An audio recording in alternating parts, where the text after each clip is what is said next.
નમસ્કાર.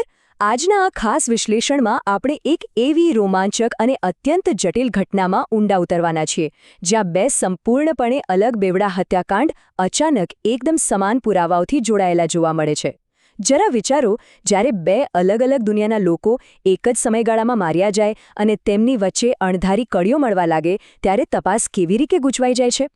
આ આખી વાર્તા ખરેખર કોઈ સસ્પેન્સ થ્રિલર ફિલ્મ જેવી જ લાગે છે. હવે અહીં આંકડાકીય રીતે જોઈએ તો આ બંને ઘટનાઓમાં જોવા મળતા સંયોગો ખરેખર અશક્ય અને ચોંકાવનારા છે. કલ્પના કરીએ, એક અત્યંત ધનિક બિલ્ડર અને બીજી તરફ એક મધ્યમ વર્ગની વકીલ મહિલા, બંનેની ઘાતકી હત્યા થાય છે. પરંતુ સૌથી મોટું આશ્ચર્ય તો એ છે કે હત્યાના થોડા સમય પહેલાં જ બંને કેસમાં એક જ કામવાળી અને એક જ રહસ્યમય વ્યક્તિનો પડછાયો જોવા મળે છે. ગુનાખોરીના ઇતિહાસમાં આવા સંયોગો ભાગ્યે જ જોવા મળતા હોય છે, ખરો ને? બેવડી હત્યાનો કોયડો. તપાસકર્તાઓએ આ આખા જટિલ રહસ્યને કેવી રીતે ઉકેલ્યું તે સમજવા માટે આપણે સૌથી પહેલા ગુનાના બંને સ્થળો વચ્ચેનો મોટો તફાવત સમજવો પડશે. ચાલો તેની પર નજર કરીએ. અહીં સૌથી મહત્વનો મુદ્દો આ બંને ઘટના સ્થળોની સરખામણી કરવાનો છે. કેસ નંબર 1માં બિલ્ડર કલ્પેશ ઠાકુરના ઘરમાં બધું જ વેરવિખેર છે અને બેડરૂમના ગાદલા પણ ફાટેલા છે. આ સ્પષ્ટપણે છુપાવેલી સંપત્તિને લક્ષ્યમાં રાખીને કરવામાં આવેલી કોઈ ગણતરીપૂર્વકની લૂંટ જ લાગે છે. જ્યારે બીજી તરફ કેસ 2માં પેલા ભાડાના ફ્લેટ નંબર 205નું દ્રશ્ય જોઈએ. ત્યાં નફીસા અને તેમની વિદ્યાર્થી પુત્રી શગુફતાની હત્યામાં કોઈ લૂંટનો ઈરાદો દેખાતો નથી, પણ તે કોઈ ઊંડી અંગત અદાવત કે નફરતથી પ્રેરિત લાગે છે. નકલી આવકવેરા દરોડા. ચાલો પહેલા કેસ એક તરફ આગળ વધીએ અને જોઈએ કે આ આખી ઘટના કેવી રીતે એક અત્યંત સુનિયોજિત કોર્પોરેટ કૌભાંડમાં પરિણમે છે. અને આ ટાઈમલાઈન એ વાતને ખૂબ જ સારી રીતે દર્શાવે છે કે આ એક અત્યંત સુનિયોજિત ષડયંત્ર હતું. 1 મહિના પહેલાં જ આ નકલી આઈટી ગેંગે પ્રોફેસર પરમવીર જૈન પર પણ સફળતાપૂર્વક નકલી દરોડો પાડ્યો હતો. આ ગેંગ ભારત સરકાર લખેલી નકલી કારમાં ફરતી હતી અને હત્યાના બરાબર 1 દિવસ પહેલાં આ ગેંગનો બાતમીદાર, જેનું નામ બલરામ હતું, તે ટપાલીનો વેશ ધારણ કરીને કલ્પેશના ઘરની રેકી કરી જાય છે. તેઓએ કલ્પેશના ઘરે પણ આ જ રીત અપનાવી, પરંતુ હત્યાના દિવસે આ નકલી દરોડાની બાજી સાવ બગડી ગઈ અને વાત હત્યા સુધી પહોંચી ગઈ. આ ગેંગનું તર્ક સાંભળવા જેવું અને ખરેખર ડરાવણું હતું. તેઓ માનતા હતા કે જેની પાસે કાળું નાણું છે તે આઈટી વિભાગથી ચોક્કસ ડરે છે. એટલે કે આવા ભ્રષ્ટ ઉદ્યોગપતિઓ ક્યારેય પોલીસમાં લૂંટની ફરિયાદ કરવાની હિંમત તો કરવાના જ નથી. બસ તેઓ આ ગેંગ માટે એકદમ સરળ લક્ષ્ય બની જતા. પરંતુ જ્યારે તેમણે કલ્પેશ ઠાકુરના ઘરે દરોડો પાડ્યો ત્યારે કલ્પેશે જબરદસ્ત વિરોધ કર્યો. ષડયંત્રનો પર્દાફાશ થવાના ડરથી એક નકલી દરોડો બેવડા હત્યાકાંડમાં ફેરવાઈ ગયો. માતા પુત્રીની હત્યા. હવે એક તરફ પોલીસ આ નકલી આઈટી ગેંગને શોધી રહી છે, તે આપણે બીજા કેસ પર વળીએ, નફીસા અને શગુફતાની ઘાતકી હત્યા પર, જ્યાં શંકાસ્પદોની યાદી અત્યંત અંગત અને ચોંકાવનારી છે. ચાલો આ શંકાસ્પદોની વિશાળ અને જટિલ સૂચિ પર એક નજર કરીએ. અહીં જોવા મળતા દરેક વ્યક્તિ પાસે એક મજબૂત ઈરાદો હતો. મનજીતસિંહ, જે માત્ર મકાન માલિક ન હતો, તેણે નફીસા સાથે છુપી રીતે લગ્ન કર્યા હતા અને આ સત્ય બહાર આવતા મોટો વિવાદ સર્જાયો હતો. પછી છે સોસાયટીના સેક્રેટરી રાજન ભાર્ગવ, જેમને આ માતાપુત્રીના આધુનિક પહેરવેશ અને રહેણીકરણી પ્રત્યે સખત પૂર્વગ્રહ અને નફરત હતી.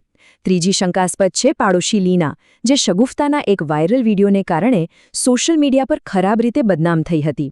અને છેલ્લે લીનાનો જ પતિ નિરંજન, જે યુવાન શગુફતા પર સતત ખોટી નજર રાખતો હતો. આ લિસ્ટ ખરેખર ઘણું મોટું અને શંકા ઉપજાવે તેવું છે. પણ આ વાતાવરણને વધુ ભયાનક બનાવતી હકીકત હવે સામે આવે છે. તપાસકર્તાઓને જાણવા મળ્યું કે 2 વર્ષ પહેલાં આ જ બિલ્ડિંગના આ જ ફ્લેટ 205માં મનીષ અને સંજના ગર્ગ નામના દંપતીની પણ હત્યા થઈ હતી અને એ કેસ હજુ સુધી વણ ઉકેલાયો જ હતો. આશ્ચર્યની વાત તો એ છે કે તે જૂના કેસમાં પણ સોસાયટીનો સેક્રેટરી રાજન જ મુખ્ય શંકાસ્પદ હતો. ગૂંચવાયેલા પુરાવાઓ. ખરેખર સૌથી રસપ્રદ વળાંક તો ત્યારે જ આવે છે જ્યારે આ બંને સંપૂર્ણપણે અલગ અલગ કેસ અચાનક એકબીજા સાથે ટકરાતા જોવા મળે છે. આ તરફ ખાસ ધ્યાન આપીએ. આ એ વળાંક છે જ્યાં પુરાવાઓ ગૂંચવાય છે અને આશ્ચર્યજનક સમાનતા બતાવે છે. શીલા નામની કામવાળી કલ્પેશના ઘરે તો રોજ કામ કરતી જ હતી, પણ એ જ શીલા નફીસાની બિલ્ડિંગમાં પાડોશી લીના માટે પણ કામ કરતી હતી. અને આટલું ઓછું હોય તેમ જે શંકાસ્પદ ડિલિવરી બોય કલ્પેશના ઘરની બહાર રેકી કરતો જોવા મળ્યો હતો, બરાબર તે જ ડિલિવરી બોય શગુફતાના ઘરની ડોરબેલ સતત વગાડતો પણ જોવા મળ્યો હતો. અચાનક જ બંને કેસના તાર એકબીજા સાથે અદૃશ્ય રીતે જોડાયેલા લાગવા માંડ્યા. માહિતીનું અલગીકરણ એટલે કે ઇન્ફોર્મેશન સિલોઇંગ. આ અત્યંત ગૂંચવણભરી પરિસ્થિતિને ઉકેલવા માટે તપાસકર્તાઓએ આ ખાસ વિશ્લેષણાત્મક પ્રથાનો ઉપયોગ કરવો પડ્યો. આનો સીધો અર્થ એ છે કે સમાંતર તપાસના ડેટાને સખત રીતે અલગ રાખવા અને બંને કેસોના સંયોગોને જાણી જોઈને અવગણી દેવા, જેથી કરીને કોઈ ખોટી માન્યતા કે પૂર્વગ્રહ તપાસને ભટકાવી ન દે અને દરેક કેસનું સ્વતંત્ર રીતે અને તટસ્થ મૂલ્યાંકન કરી શકાય. અસલી હત્યારાઓનો પર્દાફાશ. ચાલો હવે આ રહસ્યના ઉકેલ તરફ આગળ વધીએ અને જોઈએ કે આ ખોટા જોડાણોને તોડવાથી કેવી રીતે બંને કેસનો પડદો ફાશ થાય છે. આખી ઘટના કેવી રીતે ઉકેલાઈ તે આ પગલાઓ ખૂબ જ સરળતાથી સમજાવે છે.